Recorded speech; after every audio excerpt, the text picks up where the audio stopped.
চিলাপথাৰত ভয়ংকৰ নিৰ্বাচনী হিংসাত্মক ঘটনা দুৰ্বৃত্তই ভাঙি লণ্ড ভণ্ড কৰিলে তৃণমূল কংগ্ৰেছৰ নিৰ্বাচনী কাৰ্যালয়।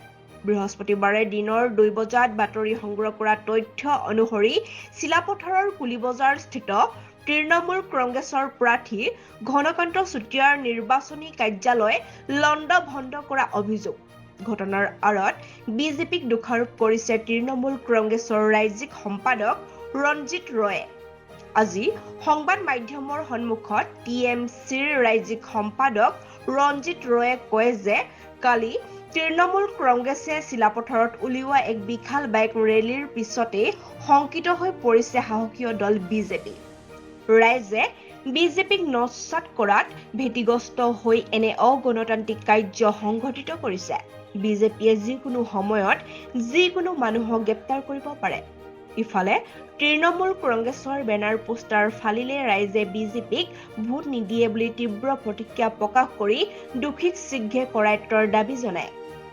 লক্ষণীয় যে লখিমপুৰ লোকসভাৰ সমষ্টিৰ টিএমচি চিমেনমুখ চিলাহুটি আৰু মুক্তিয়াৰ মণ্ডলৰ নিৰ্বাচনী কাৰ্যালয়ত যোৱা নিশা দুৰ্বৃত্তই আক্ৰমণকাৰীয়ে কাৰ্যালয়ত চকী টেবুল দলীয় পতাকা বেনাৰ পোষ্টাৰ আদি ভাঙি চূৰ্ণ বিচ্ছিন্ন কৰে। ঘটনাৰ সংক্ৰান্তত দলীয় কৰ্মীয়ে চিলাপথাৰ থানাত দাখিল কৰিছে গোচৰ। এজাহাৰৰ ভিত্তিত দণ্ডাধীশৰ লগতে আৰক্ষীয়ে উপস্থিত হৈ অব্যাহত ৰাখিছে তদন্ত।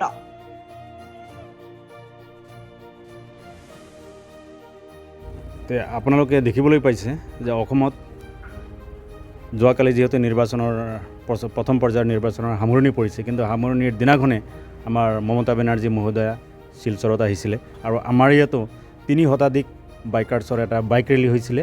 আৰু বিগত সময়ছোৱাত 2-3 মাহত যিটো তৃণমূলৰ উত্থান, তেওঁলোকৰ সেই তৃণমূলৰ উত্থান দেখি তেওঁলোকে শংকিত হৈছে। তেওঁলোকৰ ৰাইজৰ ওচৰত যাব পৰা নাই। গতিকে তেওঁলোকে দিক বিদিক হেৰাই তেখেতলোকে কি কৰিব, কাক কি ক'ব, তেওঁলোকে চৰম গণতান্ত্ৰিক প্ৰতি যি অৱমাননা কৰিছে, এই ইয়াক ধিক্কাৰ দিছোঁ। জনসাধাৰণে ইয়াক ধিক্কাৰ দিছে। আৰু জনসাধাৰণতে কাইলৈ যিহেতু প্ৰথম পৰ্যায়ৰ নিৰ্বাচনত বেলট মানে EVM মেচিনত তেওঁলোকে ইয়াৰ প্ৰত্যুত্তৰ দিব বুলি মই আশাবাদী।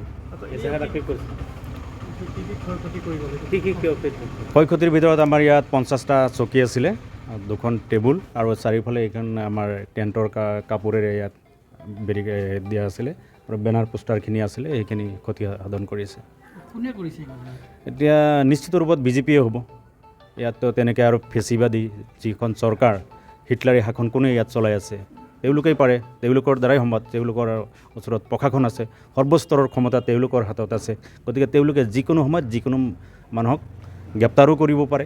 যিকোনো ৰাজনৈতিক দলৰ নেতাক যিহেতু গ্ৰেপ্তাৰো কৰিব পাৰে, যিকোনো ৰাজনৈতিক দলৰ কাৰ্যালয় তেওঁলোকে ভাঙি দিব পাৰে, যিকোনো ধৰণৰ কাৰ্যপন্থা তেওঁলোকে গ্ৰহণ কৰিব পাৰে। FIR আজি দিয়া হৈছে, চিলাপথাৰ থানাত FIR দিয়া হৈছে আৰু তদন্তকাৰী দল এটাই আহি ইতিমধ্যে তদন্ত কৰি গৈছে। যিসকল দুষ্কৃতিকাৰী তেওঁলোকক কি জনাব?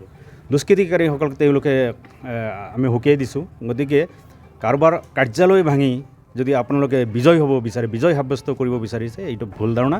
গতিকে আপোনালোকে ৰাইজৰ ওচৰত যাওক। ৰাইজে যিহেতু আপোনালোকক নস্যাৎ কৰিছে, গতিকে আপোনালোকে যদি কাৰোবাৰ যদি গণতান্ত্ৰিক যিটো পদ্ধতিৰে যিটো নিৰ্বাচন, গণতান্ত্ৰিক পদ্ধতিৰে যিটো দল চলোৱা হয়, তাত যদি আপোনালোকে পদাঘাত কৰে, কিন্তু আপোনালোকেও কিন্তু অনাগত দিনত ৰাইজে ইয়াত প্ৰত্যুত্তৰ দিব।